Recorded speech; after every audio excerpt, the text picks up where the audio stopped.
Hey, welcome everybody again to our second episode of Market Brews podcast, where two friends discuss two fantastic industries, real estate and craft beer.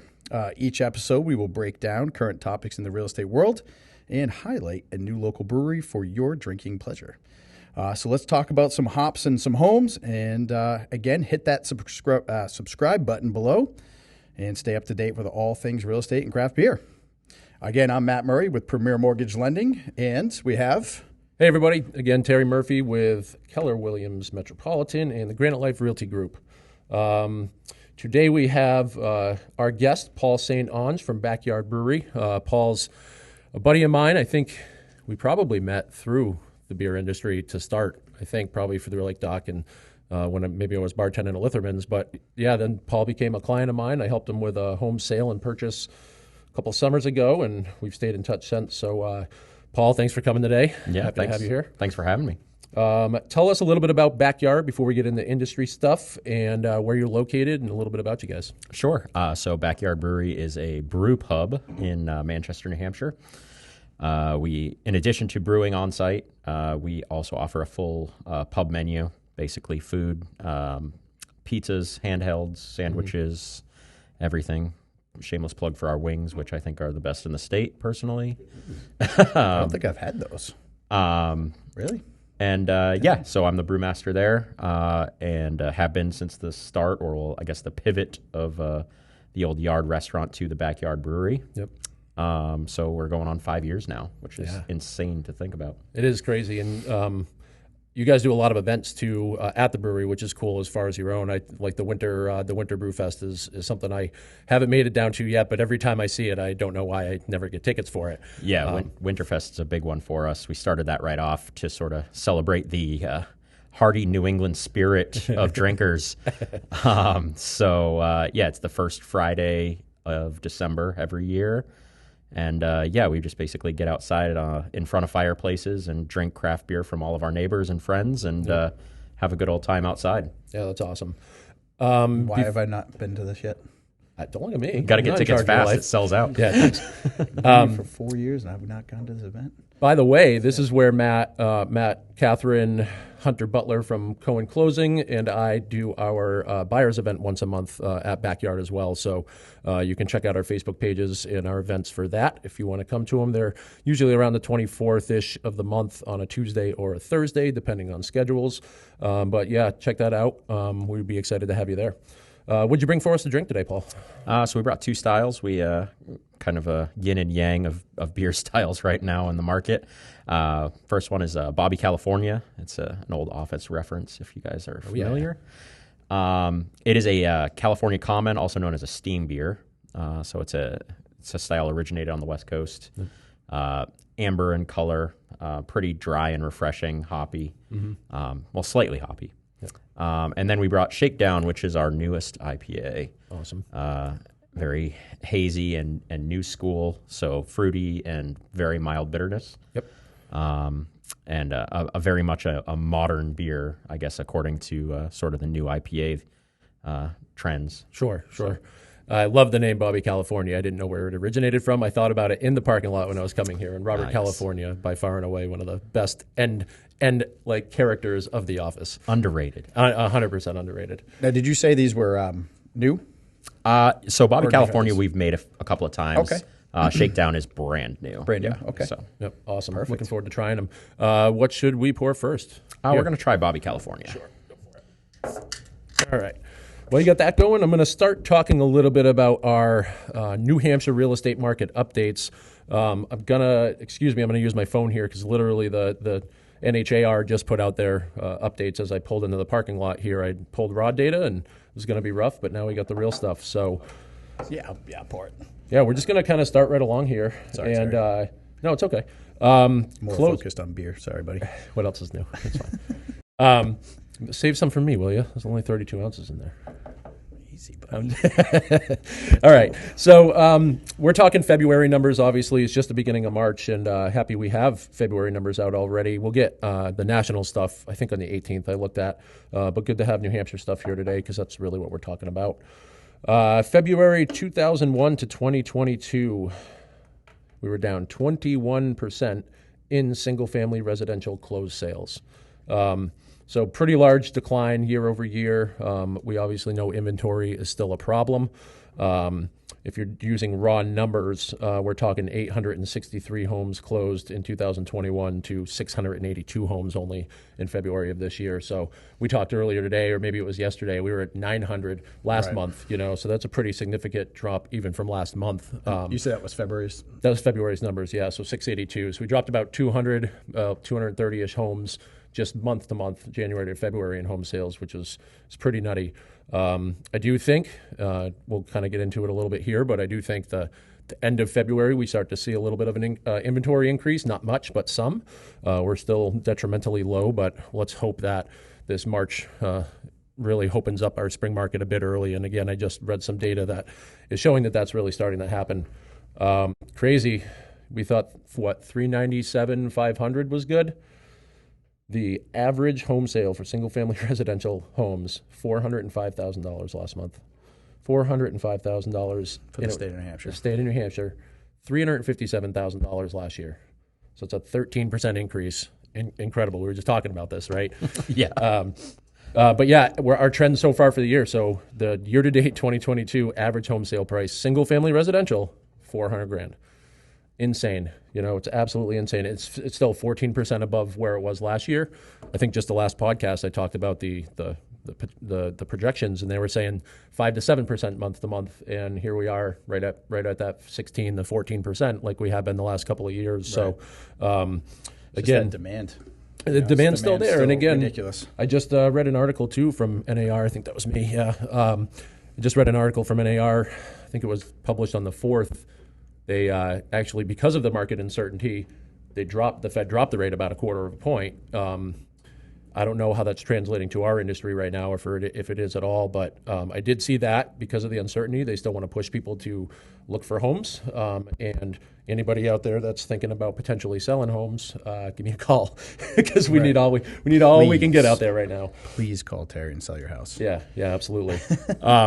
So let's see here. Buy some homes. Month supply, I guess that's the other thing we'll talk about. So for the inventory standpoint, we're not far off from where we were last year. It's still gross.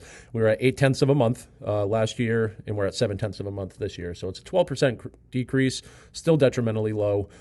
For all our listeners out there, what we consider a balanced market here as far as buyers and sellers markets goes is 6 months of inventory would kind of put the buyers and sellers at an even keel. So we are still strictly in a seller's market here, obviously, with the low inventory and the still buyers pool out there. It's pushing those home prices up to, like we said, pretty crazy numbers here. It's ridiculous. It's pretty nuts. I'm going to drink now. Yeah. Days on market, that's dropped a little bit, and I think that's really just due to the inventory and it's really good. And the drive out there. We're at 38 days on market last month versus 42 days on market the year before. I believe when I was looking at the raw data, new listings in the month of February averaged 7 days on market, though. So those new hot properties that are coming on are on and off in a week, just like we were seeing a couple of years ago, Paul. Where one open house. Yeah, absolutely. And when they consider off market, meaning they've gone under contract, not closed on the home, correct? What do you mean? So it goes on the MLS. Yeah. It's listed. Yep. And then you pull it off the MLS because it's under contract. Correct. Yep. So they're going from the days on market would be considered when it's going from active status to an active under contract or a pending status. In the That's MLS. what I figured. Right. All right. Yep. That's what I thought. Yeah. So pretty nutty there. Obviously those higher number skews are the more expensive properties, or the very vacant, not so nice properties that have been on the market a little bit longer time. Kind of throws that days on market off. Right. Because I think from the buyer pool that you and I work together, buyer and seller pool that we work together, it's far less, obviously, than the 30 to, what'd you say, 42 days? Yeah, I mean, in most cases where, we're putting homes, we're trying to in the first week. Under contract on a Monday. On a Monday, yeah. Price of list price, or percentage of list price received. So homes in New Hampshire are selling at 102% or 101.9% of their list price. So still getting bid up slightly right there, which is obviously a good thing for those sellers and just shows the buyer pools that are out there still trying to get their homes. So good stuff there. Foreclosure-wise, I listened to a podcast on the way here. There still is not a ton of foreclosures happening out there. I'm sure people that are scouring the market and looking for them, we're not really seeing them come up yet. I have seen some homes, both from a standpoint of $600,000 to $700,000 value homes that are just going to auction sites, and they're cash-only sales. They come with some sort of a property disclosure. A lot of them are being done without showings and not hitting the actual MLS. I would say in my market, I've seen maybe 3 to 5 hit the MLS, and they've pretty much been rehabbed homes, so they didn't sell in the auction, went back to the bank as REO, and then they hit the MLS there. So again, to the point we talked about the last time, to nail it home more, is I don't think this big foreclosure boom's coming, and if when it does, because we're going to have one, but I don't think it'll be a boom. It's probably going to be next year. I think they said they average, like a normal good average of homes that go to auction a year are between $200,000 and $225,000, or 200 to 225,000 homes. When we had our last big foreclosure drop there in 08 and 09, there was 1 million homes a year being foreclosed upon. Right. And they don't think we're going to get anywhere near that. Right. What was it? I think they said only about 8% of the people that went in the mortgage moratorium are really going to be considered high risk people to banks. So I think a lot of people are getting out of this. And they said, honestly, a lot of people use this as a financial goal for them. They said, we're just not going to pay for the next 18 months. We're fine tacking 18 more months at no additional interest on to the end of our loan. We are so uncertain about our potential jobs. Yeah, we'll save our mortgage payment for the next 18 months. A lot of people did that as a financial plan. They did. And they're fine adding it on there. They could have paid it the whole time, but they used it as a backup plan. Yep. So that was really interesting to hear. I didn't think about it from that point. It was a strategy for some people. Yeah. I actually ran into that on a pre-approval that we did, wanted to buy a house, and he, believe it or not, he actually it wasn't that he couldn't afford a house or whatnot. He actually was very well off, but he used it as a strategy because he didn't know, because he was actually a doctor. Sure. Didn't know what was going to go on with the COVID stuff and whatnot, and where he might have either been sent to and whatnot. So he actually used that as a strategy, exactly that strategy. So I know a number of business owners that did the same thing. Yeah.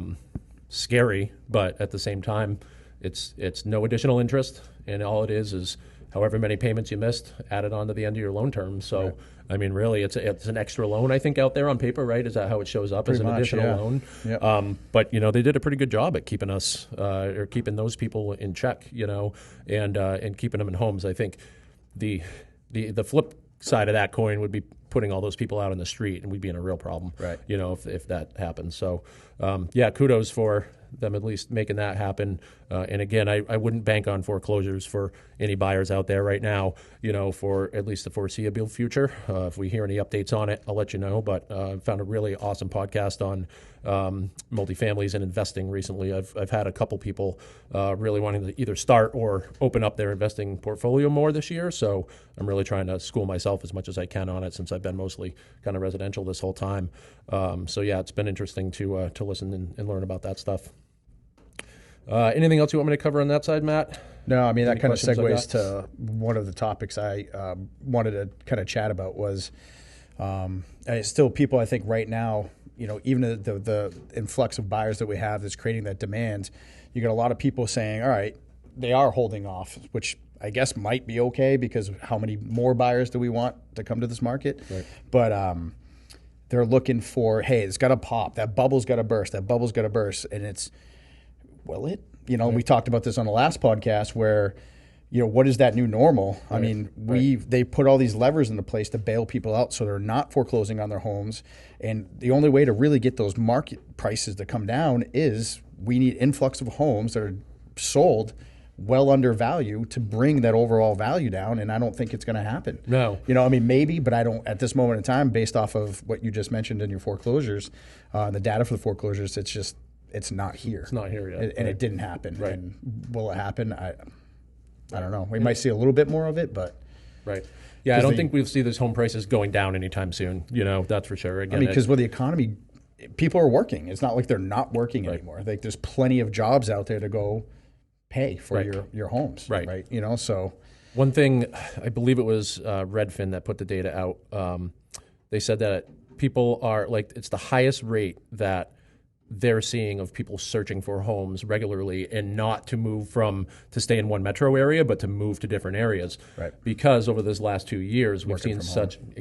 seen such a shift in culture, right? Culture is actually changing in America right now because we had the lockdowns and because everybody was at home. People are literally living differently, changing jobs. I think some of these people that were maybe out of a job for a year got a part-time job or did what they could, but they were able to spend a lot more time with their family. And again, what have we always been told? You got to work 9 to 5. You got to work 8 to 5. You got to work a 50-hour-a-week job, or you've got to do the 50,000 work your way up the ladder to get here. We're all kind of ingrained to work to live, right? And I think that COVID really changed a lot of that for people, in the sense that, wow, I don't need as much money as I thought I did, or maybe it wasn't as important to me, and I can spend a lot more time with my family. And wow, now that I have that opportunity, I can go live somewhere else, maybe a cheaper place to live. I don't need to make quite as much money as I thought. I can go move somewhere else. So I think we're seeing a lot more people jumping. And I mean, we've seen it in New Hampshire, right? Out-of-staters coming in. But I think we're seeing that really throughout the country as well. And it's literally a culture shift we're going into. So that's breeding those more home sales and bigger buyer pools, Hey, Paul, you could probably speak, obviously very, very highly on, because you guys, a brew pub through the 2020, the pandemic, with all this happened. I mean, did you see a lot of, coworkers or anything that lost anything, or from being out of work for so long where they shut down everything? I mean, not necessarily lost, like physical possessions or homes or anything. I think the government probably did a pretty good job of rolling out at least some safety nets to make sure people couldn't fail. Without those, I think we'd be in a big world of trouble. Yeah. Right. When COVID hit, it was very interesting. It's where it was just one day we were open, and then next day, guess what? It was St. Patrick's Day, and we were closed. Yep. Yeah, God, I remember that.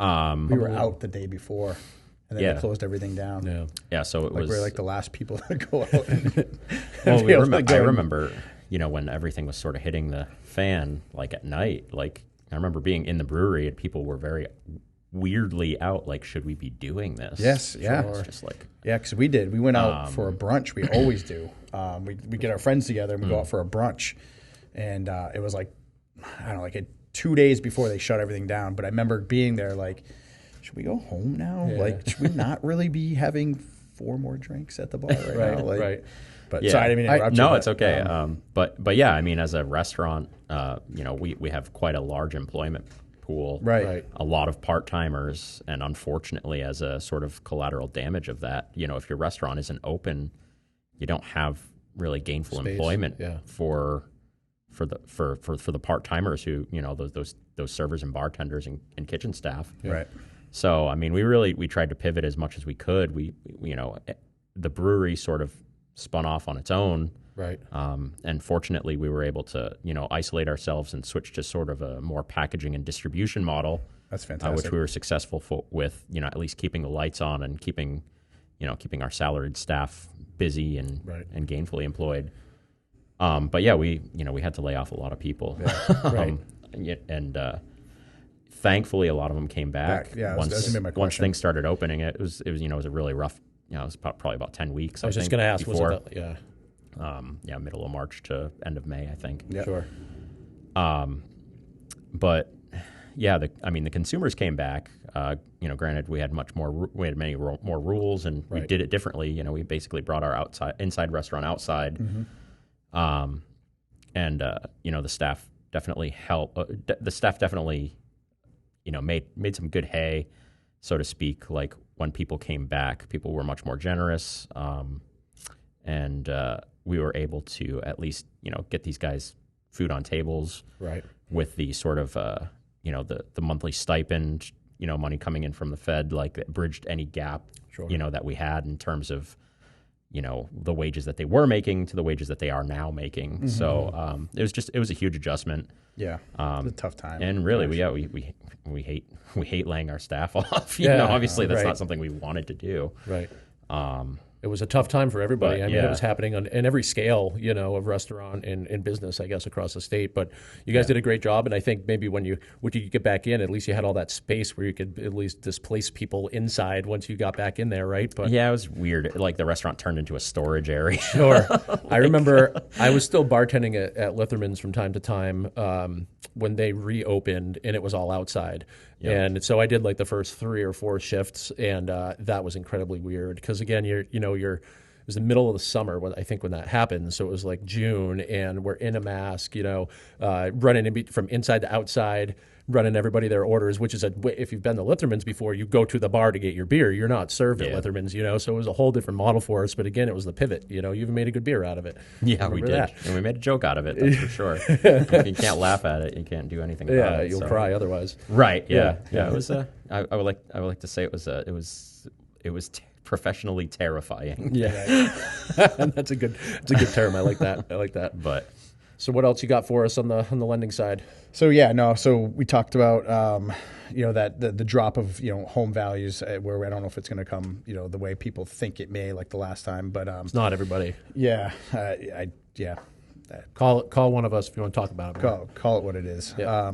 Rates wise, last episode we talked about rates where they did go up this year. They actually dropped back down slightly, about an eighth of a point. And then they've been kind of holding steady between still that high 3s, low 4s on your 30-year, fixed rate, if you will. Again, depending on the, qualification, term, et cetera. But so those kind of been holding strong there.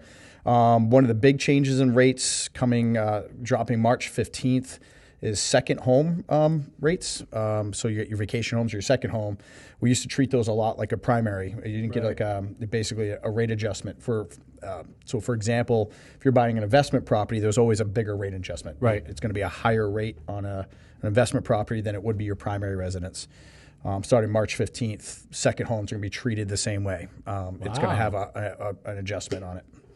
So it is going to be a higher rate now, or it's not? Second homes will have a higher rate. Correct. So I did hear that was coming down the pike, and that's again, as I'm starting this foray into spending a lot more time looking at investment in multifamily properties, I can see why. It's because of those groups out there. I go to an open house in a lot of these multifamilies. If they're a 3 or 4 unit, it's Thursday you can get in there for 4 hours while the tenants are actually out, or 1 or 2 tenants will actually be in there, but they're going to let you walk through while you're looking at the other places, right?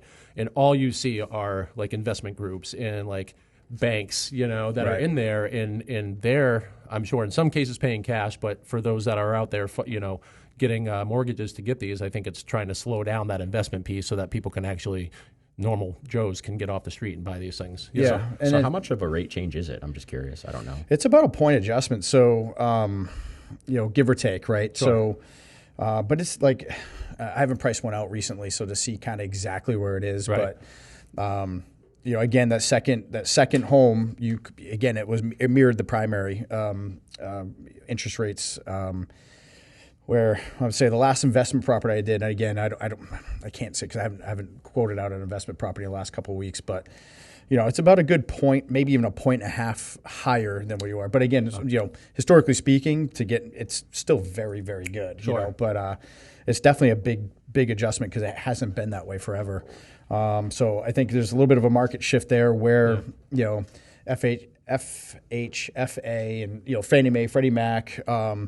These interest rates have been so low for so long. It's where can they make some of the money back? Exactly. I know FHA, the governmental program, has been making some shifts because in this market, I mean, how many FHA buyers have you? It's been almost FHA none. has been like minimal at this point. Right.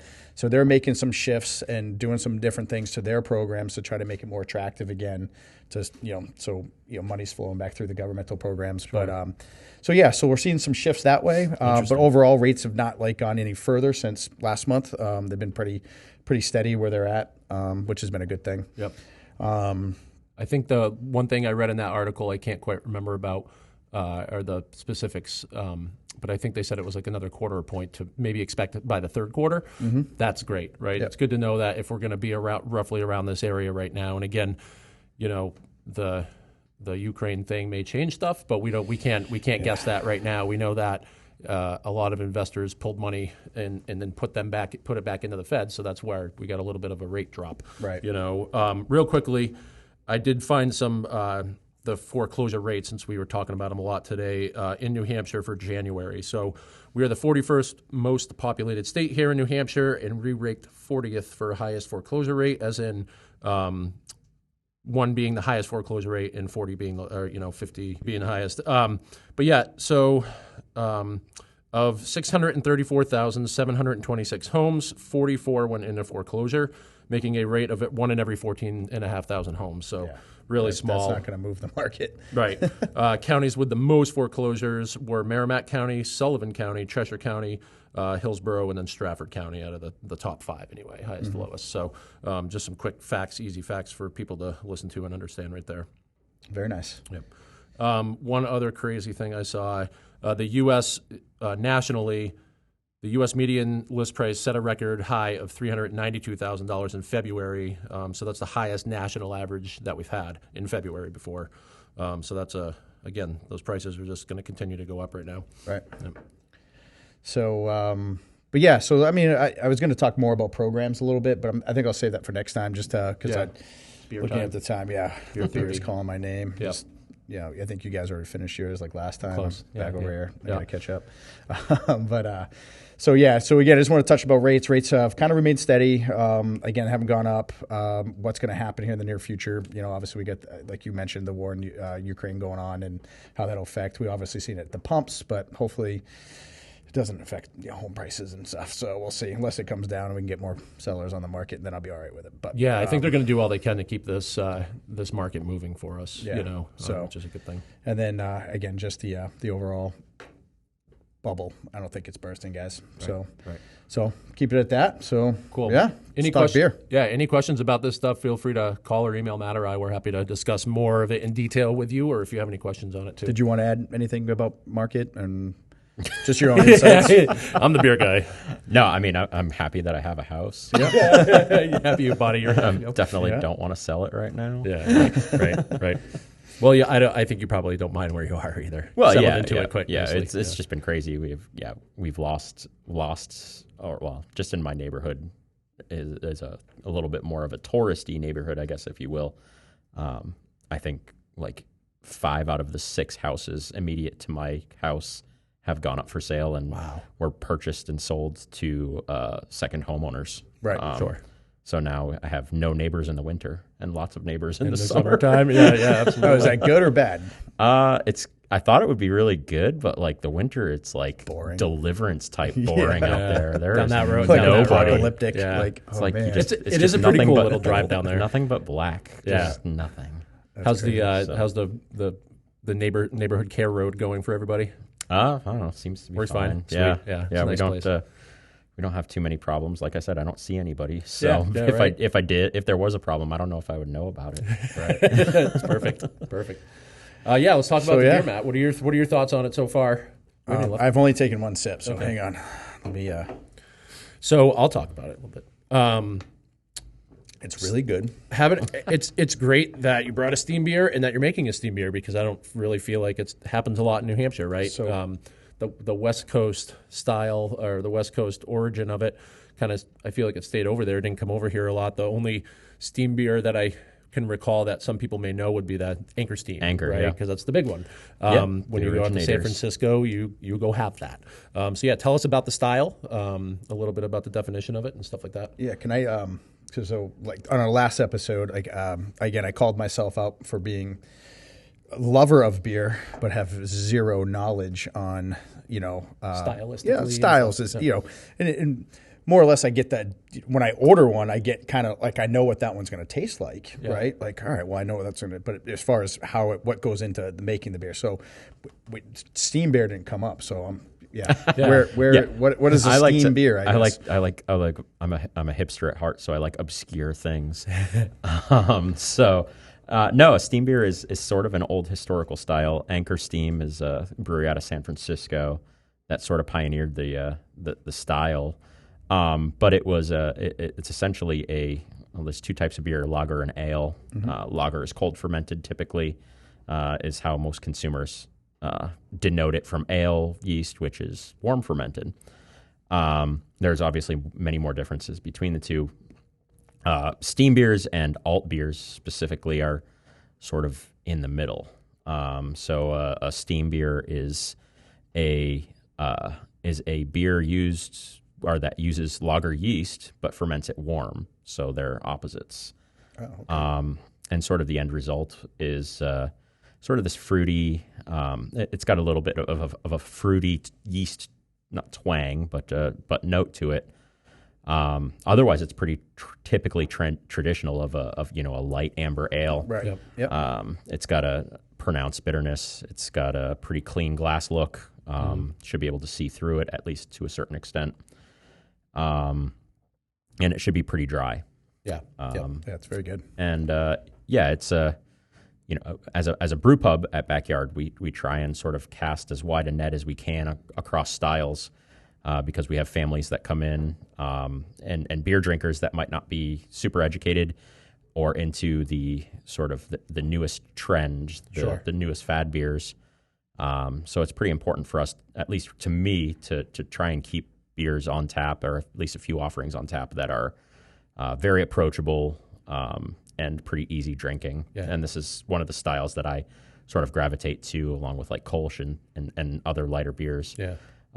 As a gentleman or lady that comes in and says, well, I really like Miller Lite and Coors Light, but I want to expand my horizons, but I don't want to go to a hop bomb, bitterness, bitter hazy thing. And this is a beer that we sort of, recommend. Just push towards them to try it. Matt enjoys mowing lawns when we go there. To do mowing lawns. He does a lot of lawn mowing when we go there for our buyer events. So this is I think one you'd probably put in your glasses as much. When he told me he was bringing this, I was like, Matt's gonna love this one.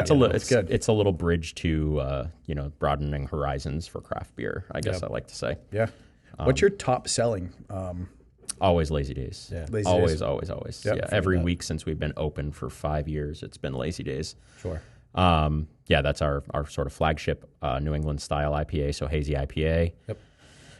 It's gone over a couple of minor recipe tweaks over the years, but it's always on tap.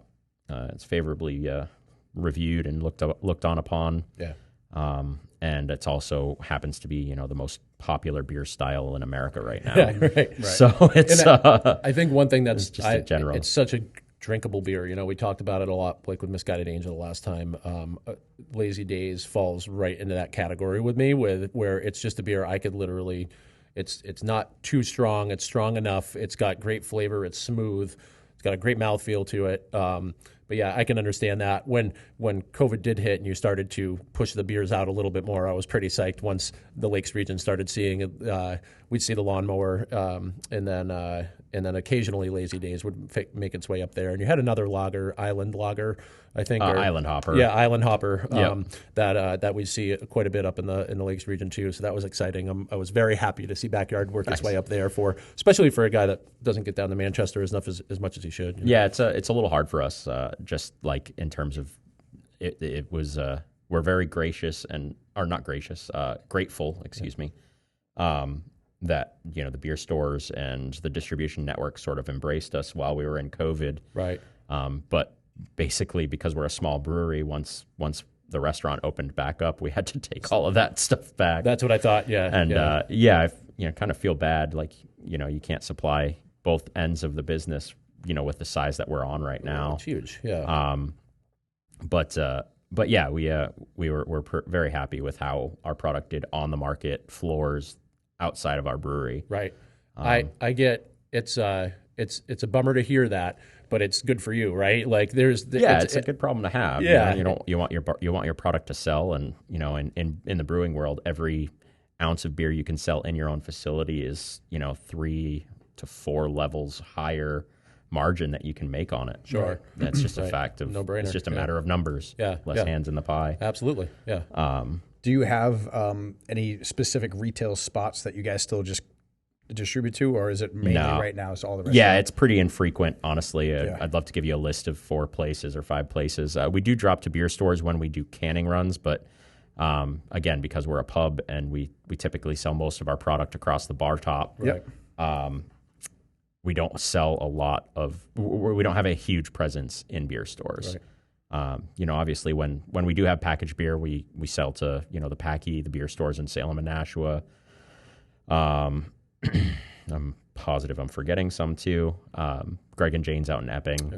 Yep. Most of the craft beer like locales that you can find it from. Right. But it's spotty. Yeah. We can on average every 3 to 4 months when we're in the busy season. Like Litherman's, you bring in a mobile canning service, right? Yep. When you do canning runs. Yeah. We're in a small footprint in the brewery, so we can't afford the space to put our own line in. Sure. Any talks about that in the future or potentials? Yeah, we're in the middle of an expansion project now. Yep.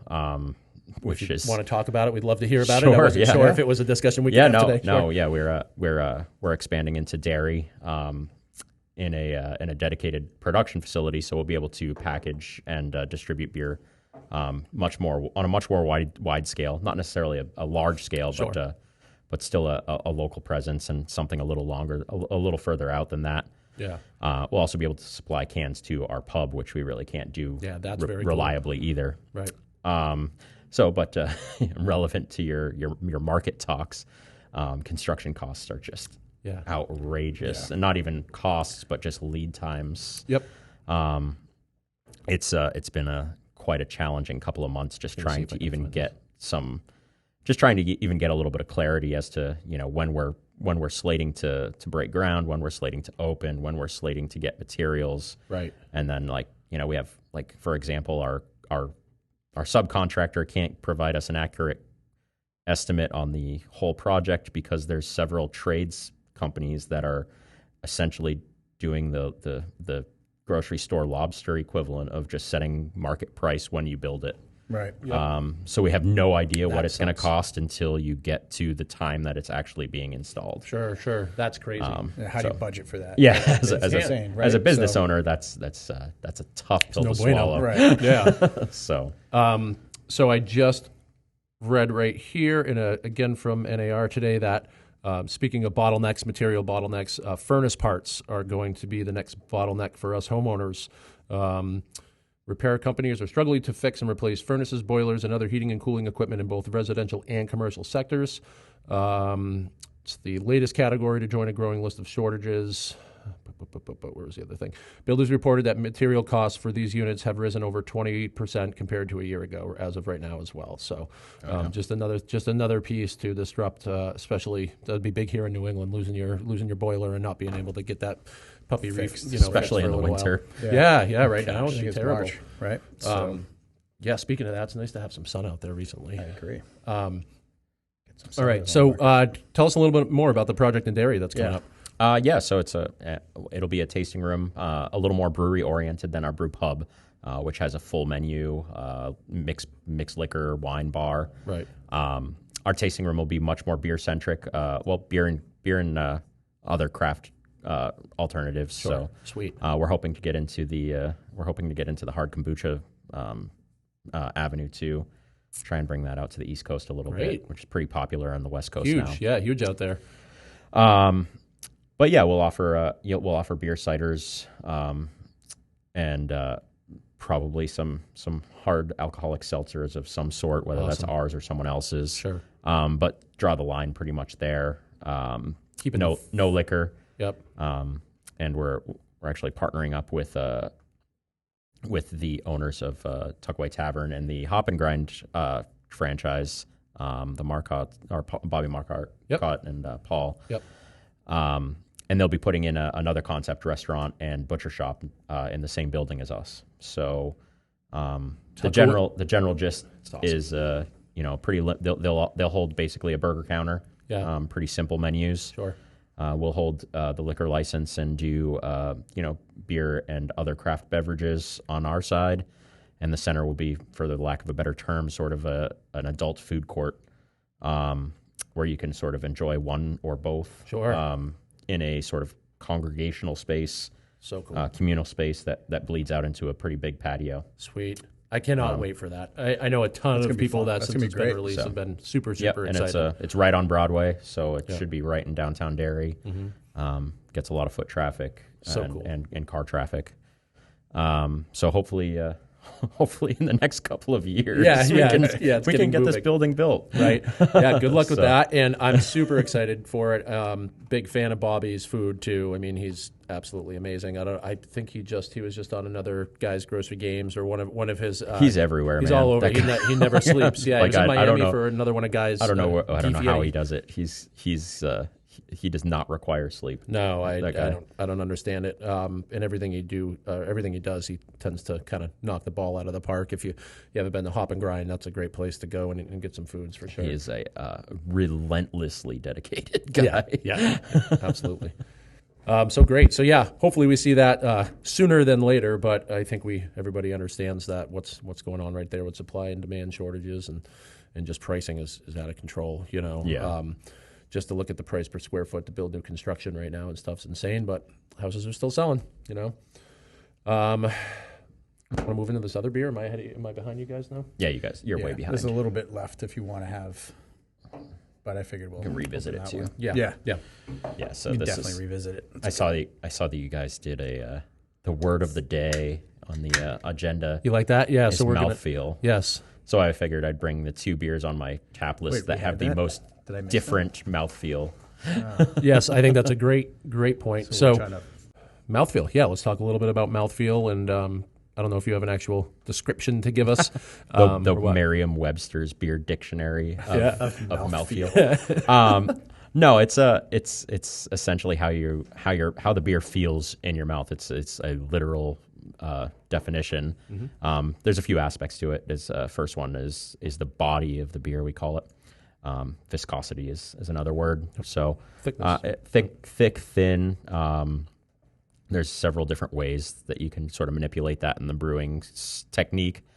You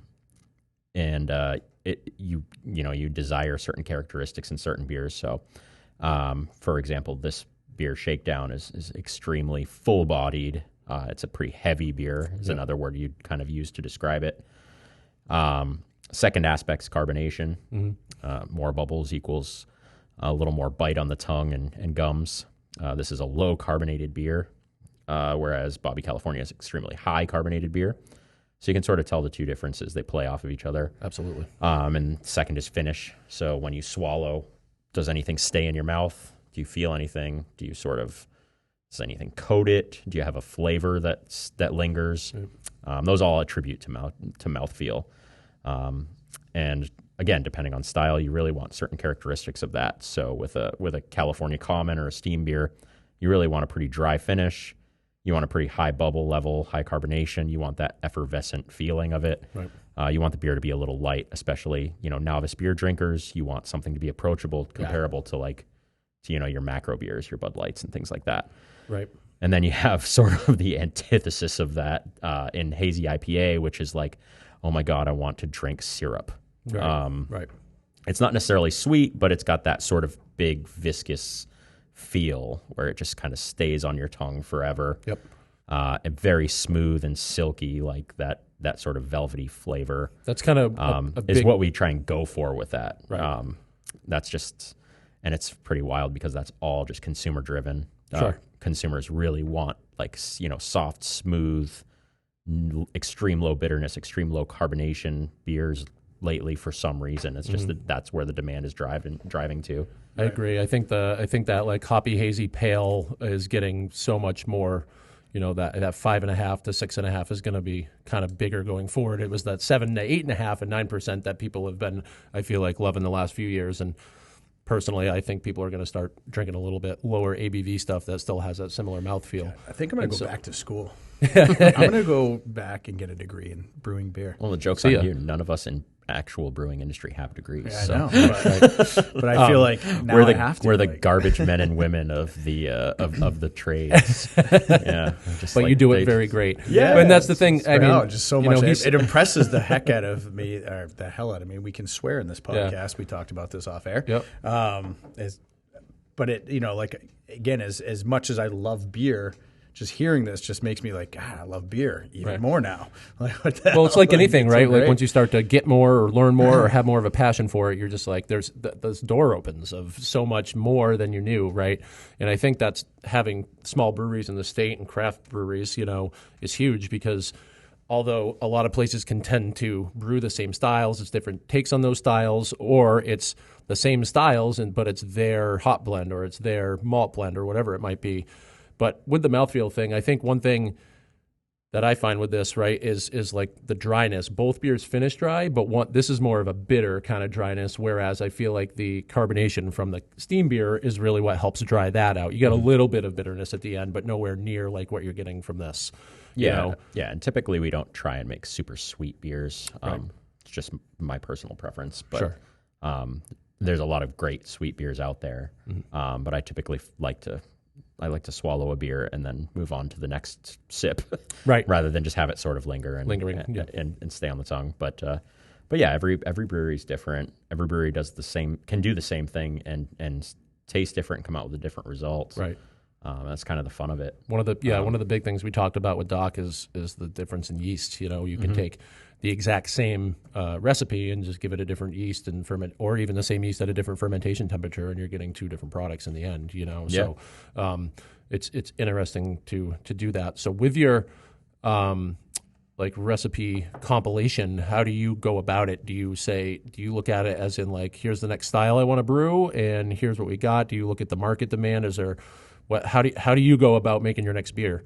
I didn't ask about this the last time. It's a little bit of a loaded question, I guess. It changes every week. Yeah, At least from my perspective, in a pub, we make sure we keep our year-round beers. Sure. We have 12 taps, and 4 to 6 of those, depending on the season, are year-round beers. We make sure that those coffers are full first and foremost. So we'll pull inventory twice a week and say, okay, we got to make this, and this next week. And then we have our seasonals that we know like we have to make on certain dates. We've got St. Patrick's Day coming up, so we have an Irish Red coming and things like that. So that fills in, another portion of our tanks. And, finally, like we look at the tap list and say, all right, so, we've got 3 lines that are going to drop at this point in time. These are the styles. What do we want to do to cover that net? Sure. Again, we talk about casting the net. So it's like we try and keep, 3 to 4 IPAs on at all times. We try and keep, 1 to 2 light offerings at all times. We try and keep sours. So it's a constant sort of balancing act of what to do. And every once in a while, you get like probably every month or two, you get a free brewing slot that you're like, wow, I have no... Get to make something up. Yeah. I have no restrictions on what I want to do. What do I want to do? So that's interesting. How far, so the schedule, right, the calendar of brewing, how far out do you go? How far out are you usually scheduling? Realistically, we try and do like 4 weeks out. Sure. But that in more reality, in more real terms, it's more like 2 or 3. Yeah. You always have a plan, but plans change, right? Yeah, the plan is to be flexible. Yeah, right. Absolutely. Just pallet of grains a day late, or something like that. Or just didn't show up, or just you have an extremely heavy usage weekend of a specific style. Something goes on a run, and you're like, oh shit. Yeah. So now you have to adapt and overcome sort of scenarios. I need to brew lazy days today. Not making light of like military, but you just got to take that Marine mentality and just sort of like go, just figure it out. Right. So it's really amazing. I think one of the things we haven't talked about this yet is how much kind of goes into running the brewery, right? And what size is the brewery? We're on a 7-barrel production system, and we fill 7 and 15-barrel fermenters. That's right. So for our listeners, like, compare that to, like, you may know the answer because I don't, but like difference between that and Litherman's. Yep. Now Litherman's does a lot more distribution, obviously, versus where they're a pub style. So it may not be an apples comparison, but still a brewery size. The brewery size. So Litherman's is on a 15 production system, and they fill 30s. So they're all right. I would say, like, by math, they're probably twice as large as us. Right. But we have a lot more tanks. Yep. A lot more tanks. Yeah. The gap is probably a little less than that. But, that makes sense. they're definitely bigger than us. Mm-hmm. but they do things very differently, and every very brewery different, yeah. every brewery does things differently. Yep. Yeah. That's great. This Just is based like off of their very good segue from the last one to this one. Sure. It was really good. Yep. Yeah. They're a distributing brewery, so they have Right. to. Doc's one of my closest friends, so Right. they have to make Angel A lot. all the time. We right? talked about Yeah. that in the last. It's always keeping it going. Yeah. It's rare for them to have 12 styles going at a time, Right. On Where you get their retail shelves, but that's because they're making so many of One style. 2 that's to selling 3 the best. beers. Yep. That's their sort of core. Right. So that kind of gives you a little bit more of that Yeah, creativity. in general, as a pub brewer, you typically have a little more creativity and flexibility, and That's great. it's not to say that like we always use it well, but Nothing's perfect, right? yeah. We make smaller batches, and as a result, we can take a little more risk with what we do with it, just because it's a small system in a big restaurant, and Right. that sort of insulates our liability. And sometimes some weird shit hits, and sometimes it flops like Right. a dead fish on the dock of a boat. Yeah. Right. So- Right. Let's get back to Shakedown a little bit because we're drinking it here and I want to talk about it now. What's in it for hops? It tastes like maybe some New Zealand hops, or am I off there? Trying to think now. Yep. Should I untapped it? There's no New Zealand hops in this, What? so you are absolutely wrong. Come on, man. Jesus. I usually can do a decent Trying to job. think. I I think this is all. There's no way I No, could ever there's one tell. Australian hop in it. That's it.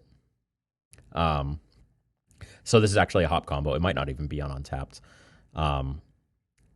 I like the way like large multi-hop combinations play in beer, as opposed to single hop, double hop, triple hop.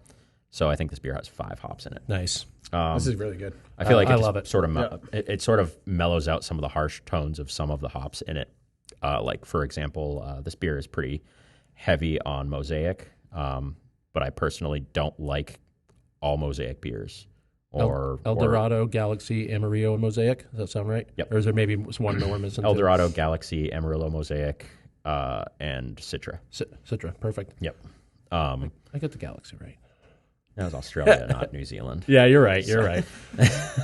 I should have said lower Western Hemisphere. Oh, Well, sorry. if and to be frank, like if you take any hazy IPA made currently, that's It's probably got that. It's got it in it. It's got this. Or Exactly. It's the good point. It's the Air Jordans of the Nike franchise. Yeah, I feel like Galaxy though has blown up in the last few months. I don't know if it became more easier or it's cheaper been- for you guys no, or it's what, been- but I mean, Galaxy's been. When I started 5 years ago, it was just starting to hit its Sure. popularity stride. It was really hard to get. Now, like all the farmers are planting it, so it's just more readily so available. it's a little more readily available. But Yeah. it's been probably the most popular. I would agree. Well, the most highly sought after hop from consumers and brewers, Yep. and as a result, brewers. Right. For probably 4 years now. I used it a ton when I was homebrewing a lot back then, and that's it was hard to get for me, and if it was like $25 a pound, which is crazy money for even homebrewers. Yeah. And funny story about that. Because when we opened up, I took the job in April and we opened in July, and professionally, hop contracts are part of your job. Right. So you basically forecast 2 and 3 years out to see what you will use, what your volume of usage is, and what your hop varietals of usage are. When you open a new brewery, you don't have that. yeah, So you basically go on what's called the spot market, which is essentially you go around to several different vendors and buy hops that aren't spoken for on others' contracts, right. or buy excess hops off contract from other breweries that have it. But Galaxy was nowhere to be found at all. I bet. Anywhere. And Lazy Days has a little bit of it, so it was pretty important for me to find it. So I did some sleuthing, and a very long story short, I met a guy at a craft brewers conference one year, and he claimed to be able to get me a very large amount of Galaxy for a reasonable price, and so we sent this Russian-born Australian gentleman a very large wire transfer in hopes of getting a good amount of Galaxy, a year's worth of Galaxy for us. And I was pretty sure we were getting taken for a ride like 90% confident we were just basically throwing money away. Sure. Very questionable transaction. And one day I was getting ready to leave the brewery, and this Land Rover shows up, and it's this Russian-born Australian who was hand delivering my hops in the back of his Range Rover. Wow, that's crazy. So he showed up. He did. You still do business with this gentleman? I do. Oh my God, that's awesome. He's like a good friend of mine now. So cool. I want to meet him. It's just the wildest. We should have him on. Yeah, right. Oh my gosh. Yep. Oh, that's funny. So His underground. He had his family. Hops. He had his family in the back and everything. I think he Wow. was going like skiing up north, like, and just dropped my hops off on vacation. It's just the wildest thing. But I got my Galaxy, so that's all I care. Yeah, that's all that matters. So the hop contracts, I know a little bit about them, but just for the listeners, so tell us kind of more about that. You said you buy a couple years in advance. Do you get it all shipped at once? Does it come? Do you like order out of a till? Kind of how does that whole process work? Every brewery is different. Some breweries don't like contracting at all. Personally, I like the guarantee. Sure. So it's a sort of a double-edged sword, obviously, because if you have any changes in your market, you're sitting on a huge amount of inventory that you've signed the check for. Sure. You pay as you go. Typically, they ask for a deposit, but typically you release what you pay for what you release, and the hop broker or the hop manufacturers or processors store it for you. That's cool. But yeah, you end up with you could potentially end up with pretty dramatic overages. Right. If, for example, my flagship is Lazy Days, it switches to a different beer that doesn't have the same hops in it. Now I've got all those Lazy Days hops just basically sitting and collecting dust, and it's an agricultural product, so it has a shelf life. Sure. So you sort of have to. I do the less is more mentality. We only contract what we know we'll use. Sure. And then we try and fill the gaps. Basically, like smart either, business. Yeah. Well, it's not necessarily smart business because we throw more money at it. We don't get we don't get as good of rates financially. Sure. As if you were to contract. So we're ending up basically paying a premium for flexibility. Okay. But other manufacturers do the exact opposite, where they overcontract and then they just sell it on the gray market. It's not gray; it's just sell it on a secondary market, and they make 70 to 80% of their money back. But it's a risk because they're fronting the cash. Right. So it's kind of a big game. Right. Yeah. No, Sounds like it. I just wrote out, Mike, that we should create a secondary hop market. But So it's called Lupulin Exchange, and it's like eBay for hops. And That's it's crazy. Absolutely fucking wild. That's awesome though. It's fucking great. It's professionals. My business mind keeps going. only, I'm like, God, I and want to you get can in this business so bad. yeah, professionals only, and you can literally buy through PayPal and Venmo from other breweries across the country. Sure. It's cool. It's really changed cool. the market. It really has. Yeah. Has the I don't remember if we talked about this the last time. I'm sure if you're light a case of hops and need 22 pounds or whatever they come in. Do you call up Doc or do you call up somebody at another brewery and say? Yeah, I call up Rob North at Great North Ale Works. Makes sense. We're 10 minutes away. And they're pretty large distributing brewery, so they typically have a good amount of hops on hand. But yeah, that shit happens all the time. Yeah. You're only as good as you can be. You always get wrenches thrown in the mix. 100%. And humans are human, so you're going to miss something on your grain order. Sure. That's been one of the biggest and most pleasant surprises of being in the industry is just how collaborative it is. I mean, we have, last week we had 603 at our brewery washing kegs because they needed to. Their temperature sensor was 3 days out, and they needed to fill kegs for a delivery. Right. And it was like, yeah, come on down. Right. Same thing with Rob and I. We literally have an open invoice that we just run back and forth. And, we just settle it up. Great, though. We settle it up every 30 days. Sure. It always is open. Right. There's always something on it. Yep. Right. That's awesome. That's it. Having that, with your competitors is huge. I think that's it's something you don't see in a ton of businesses. Yeah. Never mind in New Hampshire, all over the place. I don't even think we're competitors. I think that's one of those phrases that comes from corporate America. Sure. If a consumer likes two of the same producer, is it really competition? You don't have to my brewery doesn't compete directly with Great North or Litherman's or any other. because the consumer is going to use all of them. Right. You know what I mean? Yep. So you don't have to Very pick a niche. Yeah. Think about it. Yeah. So I have a kind of like, I don't think it's off topic, but like we're talking about, you know, as far as what goes into brewing beer and everything you just, you know, we've been discussing here. And then the last episode we did, you know, I was going to think, I have a real good friend that is in the Scotch business out in, Arizona. And, so like, is there like, just Paul, is there like, you know, obviously I'm sure there's a lot of the same, information, the same type of, I mean, I won't call it different techniques or whatnot, but again, I can't speak it that highly intelligently on it. I just like to drink it. But like in the wine business, you got wineries that you have all these different grapes that go into it versus hops. Then you have from a universal standpoint, and you get, you know, whiskeys and vodkas. But is there, you know, as much as you obviously know and love to do this, is there like another you know, a genre of alcohol, if you will, wine, or like you actually have as much interest of like, hey, I would love to get into that someday, of like try to create my own whiskey brand, or I mean, just out of curiosity, because I'm sure there's a lot of. I love bourbon. Like I love drinking bourbon. I love drinking bourbon cocktails. We've had a lot of bourbon talks. I drink more bourbon probably at home than I do beer, honestly. But yeah, like you said, that's another rabbit hole, those guys. Those guys know their salt in a different way. Like, you know, to be, like, controversially, I don't know if there's a combination brewery plus distillery that, like, I know that, like, really does both exceptionally well. Right. Yep. They're so different. And the same as a vineyard, you know, vintners are just so much different than brewers and distillers.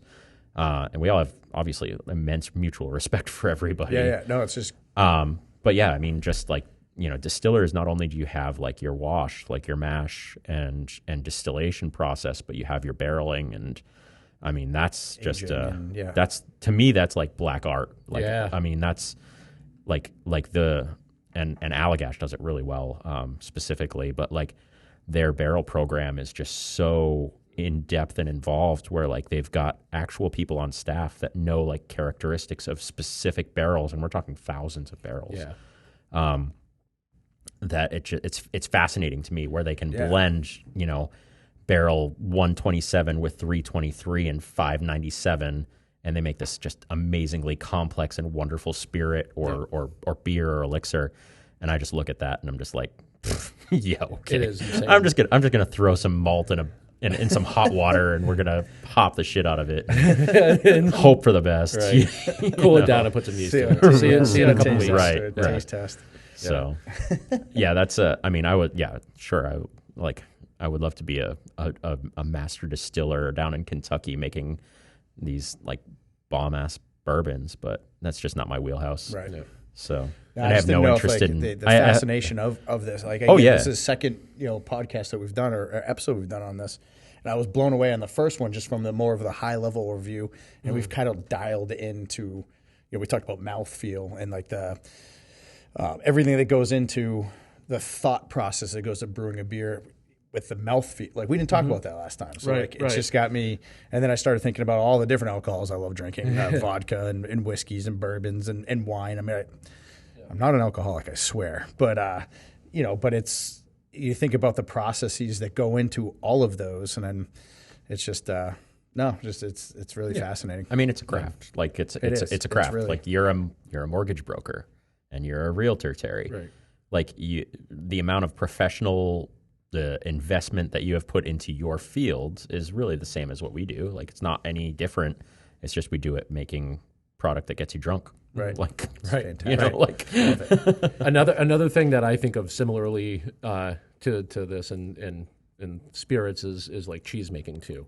Also, like another black art. I've always wanted to think about trying to make cheese, but I'm just like, I don't know if I have the patience for it. And I just know that I love cheese. That's it. I love cheese so much. I just leave it at that. Try 5 weeks to I make like some. to eat it. Yeah. Like, I'm okay with knowing that, like, I'm never going to be a distiller. I'm never going to be a barreler or a sommelier. Like, but I mean, I like the hell out of their products. Yeah. Right. So, I guess it's a really good way to put it. Yeah. He's happy where he's at. Yeah. What got you into home brewing or brewing? My dad. Yeah, really. My dad's going to listen to this, and a single solitary tear will run down his face. Just kidding. No, he doesn't cry. He's old French Canadian. Yeah, so. right. No, my family vacations growing up were literally spent going Drinking beer, going around breweries to breweries. No, I was like 8. I was driving. No, I'm just kidding. I think that's gone. The Shakedown, there's some left. Sorry. Yeah. Oh, you got it. Okay. So, yeah, I mean, my dad was into craft beer before craft beer was really a thing. So he spent a lot of time in Vermont and Maine at, the old school Geary's and Catamount Brewing and all these 7 Barrel Brewing up in Leb, which was such a cool spot. Like, so, I mean, my dad definitely drugged me to those places as sort of an excuse for father-son bonding, but it was mostly spent at bars. Yeah. I guess I don't feel as bad about me and myself and my kids. Well, yeah. I mean, Dad drives the boat, drinks It's a culture beer, now. Yeah, not exactly. driving though. Yeah. Craft beer is a lifestyle, not an addiction. That's right. But yeah, I mean, it's as a, I don't know, 10-year-old kid or whatever, like just seeing a bunch of shiny, bright tanks, and like I didn't even know what they were for, but they just like were just so imposing and cool and I don't know, just fascinating to me. So that sort of resonated with me. My father was a home brewer as well. Cool. Just used to make stovetop home brew. So I picked it up in college. I was a chemist at stovetop. Yeah. I was a chemist by education. That's right.